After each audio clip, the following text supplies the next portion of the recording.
పేతురు ప్రభు నమ్మాడండి. ఆయన ఎంత నమ్మాడంటే అసలు అద్భుతమైన కార్యం ఇది. పేతురు, ప్రభు నీవే అయితే నీళ్ళ మీద నడిచి నీ యొద్దకు వచ్చుటకు నాకు సెలవిమ్మని ఆయనతో అనేను.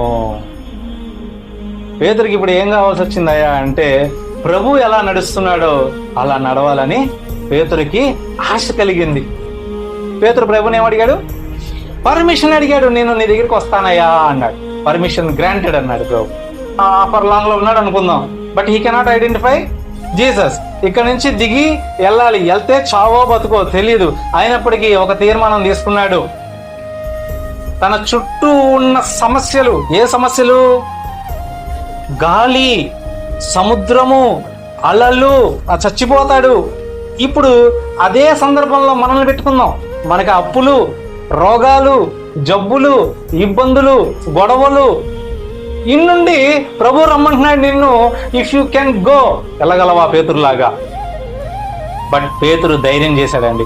ఇవన్నీ ఎప్పుడుండే? పేతురు కూడా అనొచ్చు, ఏమన్నా తెలుసా?